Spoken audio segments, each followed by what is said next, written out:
A single pound of mince could stretch clean across an entire week in post-war Britain, and the women who managed it were nothing short of magicians. We are counting down 25 cheap British mince dinners that fed whole families through rationing, wage packets that never quite reached Friday, and winters cold enough to freeze the milk on the doorstep. From bubbling pies that turned a few pennies of beef into a feast, to clever suppers that made Monday's leftovers taste brand new, each dish tells a story of thrift, comfort, and quiet genius. Some you'll remember, some you'll want to cook tonight. Which cheap classic tops the list? Let's begin the countdown with number 25. Number 25, Savory mince on toast, was the quiet workhorse of the British weeknight, the dish a mother reached for when the purse was thin and the children were loud. Half a pound of mince, browned in a knob of dripping with a chopped onion, a shake of gravy browning, and a splash of water thickened with a spoon of flour, was enough to crown 4 rounds of toast and silence 4 rumbling bellies. In the early 1950s, a pound of mince cost around 1 shilling and 6pence, and a cook who knew her business could get 2 teas out of it. The smell of onions softening in the pan drifted down the terrace like a promise, and children came running from the yard, drawn by that savory steam. It looked like nothing. A brown puddle on bread, yet it carried the whole week on its shoulders, cheap enough to make on a Tuesday and still leave money for Friday. Number 24. Mince fritters gave a second life to whatever was left clinging to the bottom of the pan. Housewives mixed cold cooked mince with a little flour, a beaten egg, and a splash of milk, dropping spoonfuls into hot dripping until the edges spat and crisped to a deep golden brown. Nothing was ever thrown away in a post-war kitchen, and a few tablespoons of leftover mince became a plateful of fritters that fed the children before school. The trick was in the batter, loose enough to spread, thick enough to hold the meat together. Served with a smear of brown sauce and a slice of bread and marge, fritters cost almost nothing and tasted of resourcefulness itself. Oral histories from the northern mill towns recall Saturday mornings thick with the smell of frying, mothers turning yesterday's supper into today's breakfast, and children none the wiser that they were eating scraps dressed up as a treat. Number 23. Mince and macaroni brought a touch of the modern to tables still shaped by rationing, a dish that stretched a small amount of meat further than seemed possible. Housewives browned mince with onion, poured in a tin of tomatoes costing 4 pence, then stirred through a handful of macaroni to swell and soak up the sauce. By the late 1950s, dried pasta had crept onto grocers' shelves, and thrifty cooks seized on it as a way to bulk out the meat pot. A pound of mince that might feed 4 on its own suddenly fed 6 once the macaroni went in, and the leftovers reheated beautifully the next day. Children liked the soft tubes and the rich red sauce, and mothers liked that a single pan could carry a family from Monday to Wednesday without complaint. Number 22, corned beef hash stood as the tinned salvation of the cupboard, a mince dish born not from the butcher's block but from the far corners of the empire. Housewives pried open the familiar blue and gold tin, its dense pink meat shipped from Argentina and Uruguay across thousands of miles, then diced it with cold boiled potatoes and onions before pressing the lot into a hot pan. The bottom crisped into a deep brown crust that families fought over, while the middle stayed soft and savory. A tin cost less than a shilling and could stretch to feed 5 when padded out with enough potato. In an age when fewer than half of homes had a proper fridge, a tin of corned beef was insurance against the lean days, sitting patiently in the cupboard through strikes and shortages. Fried up with a fried egg on top, hash was a Tuesday supper that asked almost nothing and gave back warmth, filling the kitchen with the sizzle of thrift made delicious. Number 21. Stuffed marrow was the allotment's answer to the meat shortage, a dish that turned a glut of homegrown vegetables into a proper family supper. When the marrows swelled fat and green on the plot through late summer, housewives hollowed them out, packed the cavity with seasoned mince, breadcrumbs, and onion, then baked the whole thing until the flesh turned tender and the filling set firm. A marrow cost nothing if you grew your own, and half a pound of mince stuffed enough to feed the table twice over. The trick was in the seasoning. A good shake of pepper and a spoon of brown sauce to lift the mild vegetable. Sliced into thick rounds and served with gravy and mash, stuffed marrow was proof that a keen gardener never went hungry, one monster marrow carrying the family through 2 evening teas. Number 20. Cabbage parcels wrapped a little meat inside a lot of leaf, a dish born of the same thrift that shaped every corner of the post-war kitchen. Housewives blanched whole cabbage leaves until they turned soft and pliable, spooned a nugget of seasoned mince and rice into the center of each, then rolled them into neat parcels and braised them slowly in a thin tomato gravy. A single cabbage cost a few pence, and a modest handful of mince made a dozen parcels, enough to fill every plate at the table and leave a few for the following night. The leaves held the meat like little presents, and the slow braise let the flavors mingle into something greater than their humble parts. It was a dish that made scarcity look almost elegant, stretching a shilling's worth of meat across 2 evenings without anyone feeling shortchanged. Number 19.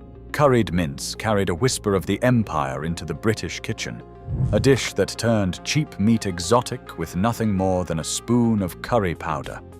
Housewives browned their mince, stirred in onion, a shake of that bright yellow powder from the tin, and often a handful of sultanas for sweetness, before letting the lot simmer down into a thick, fragrant sauce. Served over a mound of boiled rice, keema, as the returning soldiers sometimes called it, cost pennies and tasted of somewhere far away from the grey terraces. By the 1950s, curry powder sat in most spice cupboards, a legacy of India woven into everyday cooking. The dish stretched beautifully, a pound of mince and a bag of rice feeding 6 with ease. For families who had never travelled further than the seaside, curried mince was adventure served on a Tuesday. Number 18. Savory mince roly-poly. Borrowed the suet pudding tradition and turned it savory, a dish that wrapped a little seasoned meat inside a hearty jacket of pastry. Housewives rolled out a slab of suet dough, spread it with browned mince and onion, then rolled it tight and steamed it for hours until the pastry turned glossy and the filling ran with gravy. Suet cost only pennies a pound, and the pudding filled bellies with a heft that no thin stew could manage, fortifying men for long shifts down the pit or on the docks. The kitchen windows fogged as the pot bubbled away, and the smell of steaming pastry and beef signaled that tea was close. Sliced thick and drowned in onion gravy, a single roly-poly fed the whole family and left slices for the next day's cold supper. It was thrift dressed as indulgence, a way to make half a pound of mince feel like a celebration. Number 17. Mince cobbler crowned a humble stew with a topping of golden scone dumplings, a dish that turned an everyday pot into something worth gathering round. Housewives simmered mince with onions, carrots, and a thickened gravy, then dropped rounds of soft scone dough across the top and baked the lot until the cobbles rose and browned. The name came from the topping's likeness to cobblestones, each one soaking up the rich gravy beneath while staying crisp on top. A cobbler stretched a small amount of meat a long way, the scone topping filling the gaps that meat alone could never afford to fill. Children reached first for the golden cobbles. Mothers ladled out the stew beneath, and the whole dish reheated well enough to carry into the next evening. In cookery classes run by the Women's Institute, the cobbler was praised as economy made comforting, proof that a few pence of mince and a handful of flour could feed a family twice. Number 16. Stuffed onions turned the cheapest vegetable in the greengrocer's box into a proper supper, a dish that showed just how far a keen cook could stretch a shilling.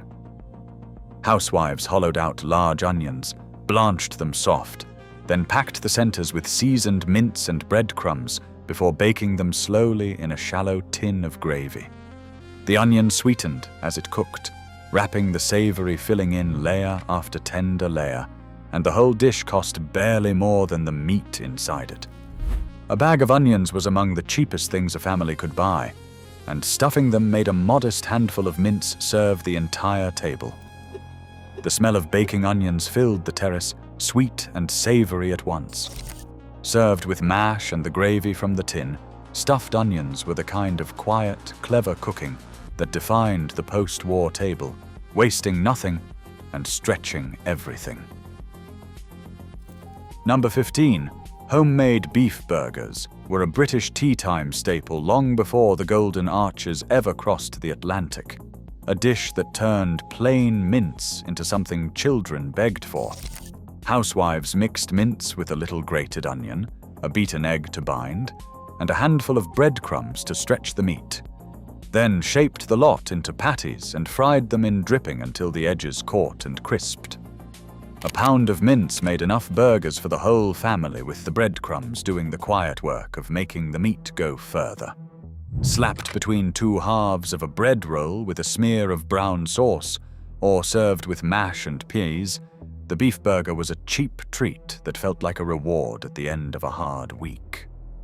The trick was never to overwork the meat, keeping the burgers loose and juicy. Long before frozen packs filled the supermarket chest freezers, these hand-shaped patties were the taste of a Friday well-earned. Number 14. Rissoles were the ultimate leftover dish, a clever way of turning yesterday's cold mince into today's proud supper. Housewives mixed cold cooked mince with mashed potato, bound it with an egg, shaped the mixture into flat cakes, then rolled them in breadcrumbs and fried them golden and crisp. Nothing said post-war thrift quite like a rissole, a dish that existed purely to make sure no scrap of Sunday's meat went to waste.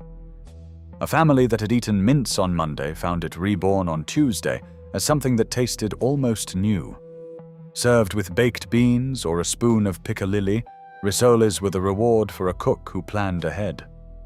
Oral histories recall the ritual of the Monday rissole, the frying pan spitting, the golden cakes draining on newspaper, and the quiet satisfaction of a meal conjured entirely from what was already in the larder. Number 13. Faggots carried the offal tradition into the mince pot, a dish of the Midlands and the Welsh valleys that made a virtue of the cheapest cuts the butcher had. Housewives minced pig's liver and heart with onion, breadcrumbs, and sage, shaped the mixture into balls, wrapped each in a lacy sheet of caul fat, then baked them in a rich onion gravy until dark and glistening.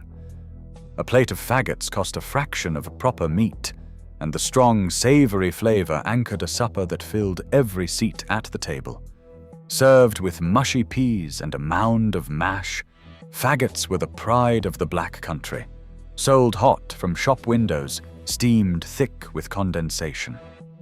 Children learned early not to ask too closely what went into them, and simply ate. It was thrift at its most unflinching, wasting nothing the animal could offer, and a batch made on Friday easily carried a family through the weekend. Number 12. Meatballs in onion gravy rolled a little seasoned mince into neat little spheres, a dish that stretched the meat and dressed it up all at once. Housewives mixed mince with breadcrumbs, onion, and herbs, rolled the lot into balls the size of a walnut, browned them in the pan, then simmered them slowly in a thick onion gravy until tender. The breadcrumbs did the quiet work of making a pound of meat feed 6, each ball plump and savory without ever needing much beef. Served over mash or with a pile of buttered cabbage, meatballs were a supper that looked far grander than its cost. The gravy carried the flavor into every corner of the plate, and a big pan simmered on the stove could feed the family 2 nights running. In an age when every shilling counted, meatballs were the kind of dish that made a modest budget taste generous, filling the kitchen with the deep smell of onions and beef. Number 11.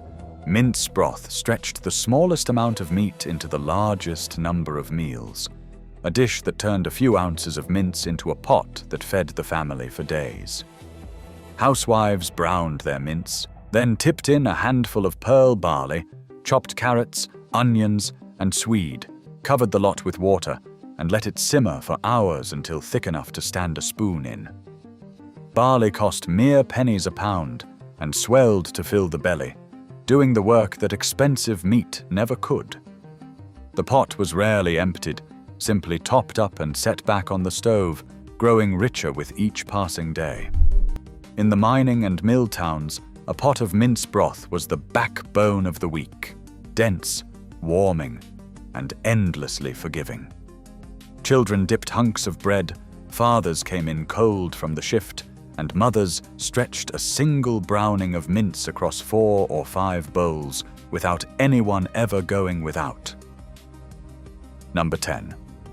Meatloaf pressed a seasoned mince mixture into a loaf tin and baked it into a supper that served hot one night and cold the next. The very picture of a dish that fed you all week. Housewives blended mince with breadcrumbs, onion, egg, and a good shake of seasoning, packed it firm into a tin, and baked it slow until the top browned and the juices ran clear. The breadcrumbs stretched the meat, and a single loaf sliced into enough portions to carry a family across several teas. Warm from the oven with gravy and mash, it was a proper Sunday-style supper. Sliced cold the next day with pickle and bread, it became sandwiches for the lunch pail. A loaf made on Sunday quietly fed the household into mid-week, wasting nothing and asking little. It was thrift with foresight, a dish designed from the start to keep on giving, and every slice held together neat enough to travel to work in a paper wrapper. Number 9. Mince hotpot borrowed the layered northern tradition and made it cheaper still, swapping expensive chops for a browning of mince beneath a golden crown of sliced potato. Housewives spread seasoned mince and onion across the bottom of a deep dish, poured over a thickened gravy, then layered thin discs of potato on top and baked until the surface crisped and browned. The potatoes did double duty, forming both the topping and the bulk that made a modest amount of meat feed the whole family. A hot pot cost pennies to assemble and filled the kitchen with the smell of baking spuds and beef. The crisped top layer was fought over at the table, while the gravy soaked down through every layer beneath. It reheated well the following evening, the flavors only deepening overnight. In the cold terraces of the north, mince hot pot was a dish that warmed hands and bellies alike, stretching a shilling further than seemed fair. Number 8. Mince and rice was the plainest supper on the list, and one of the most reliable, a dish that never failed and never disappointed.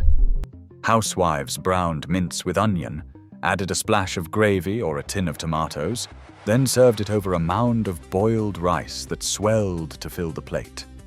Rice was cheap and filling, and a small amount of meat spread easily across a big pot when the grains did the heavy lifting.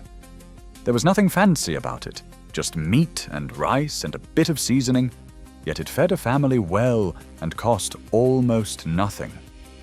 Children mashed the rice into the savory sauce, mothers stretched the pan across 2 evenings, and the dish reheated without complaint.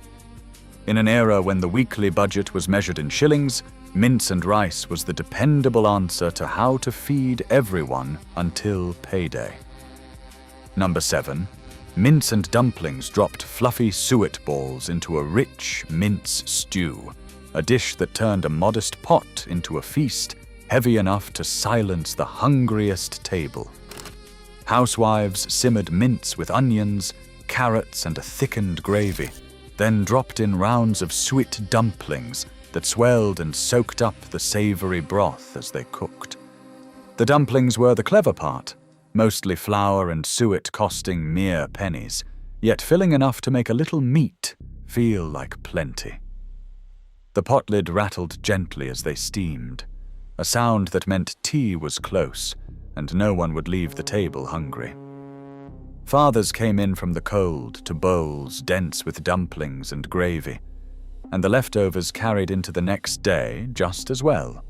It was the calorie workhorse of the Mince kitchen, a dish that made scarcity taste like abundance and stretched a shilling of beef across a whole family with room to spare. Number 6. Mince and tatties anchored the Scottish table with a simple, unpretentious style that belied its importance. Housewives browned beef mince with onions, simmered it in a thin gravy, sometimes thickened with a shake of oatmeal, and served it alongside a mound of floury mashed potatoes. The dish asked for nothing fancy, just good mince, an onion, and a little patience. Yet it delivered a supper that satisfied the hungriest family from the tenements of Glasgow to the crofts of the Highlands. By 1960, mince and tatties appeared on Scottish tables several nights a week, cheap enough to make often and comforting enough that no one tired of it. Children mashed the tatties into the gravy, drawing patterns on the plate, while parents watched with quiet approval. A pound of mince fed the family, and left enough for a mince round on toast the next day. It was thrift and comfort in a single bowl, the taste of an ordinary weeknight done right. Number 5. Mince and onion pie sealed a savory filling inside a golden crust, a dish that turned cheap meat into the centerpiece of the table. Housewives lined a tin with short crust pastry, filled it with mince and onion simmered in thick gravy, then capped it with a pastry lid and baked until the top turned deep and golden. The pastry stretched the meal further, a filling crust wrapping a modest amount of meat into something that looked like a proper feast. Cut into thick wedges and served with mash and peas, or eaten cold from the hand the next day, a mince and onion pie was a dish that worked twice over. The smell of baking pastry and beef drifted through the terrace on a Sunday afternoon, drawing children to the kitchen door. It was economy, dressed in its Sunday best, a way to make a shilling of mince feed the whole family and still leave a slice for the lunch pail come Monday. Number 4.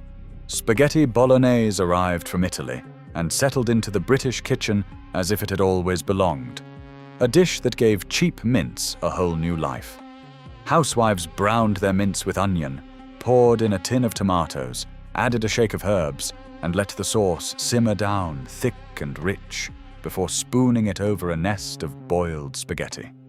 By the 1960s, bolognese had crept into homes up and down the country, a taste of the continent made affordable by the humble pound of mince at its heart. The long simmer let a small amount of meat flavor a whole pot of sauce, and the spaghetti filled the plate for pennies. Children twirled the strands and painted their faces red, and the sauce reheated better than almost anything, deepening overnight into something richer still. A single batch of bolognese could feed the family 2 or 3 times over, the ultimate cheap dinner that quietly fed you all week. Number 3. Shepherd's pie crowned lamb mince with a blanket of golden mashed potato, a dish that turned the cheapest cut of the flock into a supper fit for Sunday. Housewives browned lamb or mutton mince with onions and carrots, thickened it into a rich gravy, then spread creamy mash across the top and baked it until the surface crisped and browned in ridges. The mashed potato topping stretched the meat and made a modest amount feel generous. A whole family fed from a single dish that cost only pennies more than the mince itself. the forked peaks of potato caught and crisped in the oven, the prized part fought over at the table. Made large in a deep dish, shepherd's pie fed the household one night and reheated beautifully the next, the flavors settling and deepening overnight. It was the taste of thrift turned comforting, proof that the humblest mince could be dressed into the centerpiece of the week. Number 2, cottage pie stood almost shoulder to shoulder with its lamb cousin, a beef mince supper topped with golden mash that anchored British tables for generations. Housewives browned beef mince with onions, sometimes a grated carrot to sweeten and stretch, thickened the lot into a deep, savory gravy, then piled mashed potato across the top and baked until the surface turned crisp and golden. The dish was economy at its most comforting. A pound of mince fed a whole family once the potato topping did its work. The smell of baking beef and browning potato filled the kitchen on a cold evening, drawing everyone to the table. Children scraped the crisped edges of the mash, and the leftovers carried into the next day just as well, if not better. In homes from the industrial north to the terraces of London, cottage pie was the dependable answer to a tight budget and a hungry family, a dish that made a shilling of mince feel like a proper feast. And finally, in first place, the grand mince and potato pie crowned the mince kitchen as the ultimate expression of thrift and comfort, the richest form of the everyday cottage pie and the crowning glory of the whole mince week. Layered deep with mince, root vegetables, and a golden crust of mash or suet pastry, it was the dish that turned the cheapest meat in the shop into the heart of the family table.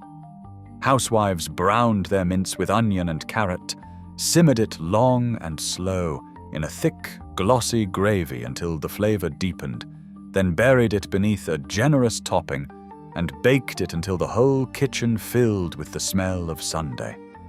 A pound of mince, a few pennies of vegetables, and a handful of flour fed the family through the weekend and into the week beyond, reheated and stretched and never once tiring on the tongue. Children waited by the oven for the crust to brown. Fathers came in from the cold to a plate heavy with comfort. And mothers took quiet pride in a supper that cost so little, yet gave so much. It was proof that a single pound of mince, in the hands of a clever cook, could feed a whole family for a whole week and still taste like a celebration. Across all 25 dinners, from savory mince on toast to the grand cottage pie that crowned the list, one truth runs through every pot and pie. A little mince in the right hands could feed a family for a week and never feel like going without. So try one this week and tell me in the comments which cheap classic your family swore by. And if your Nan had a mince trick I missed, I want to hear it.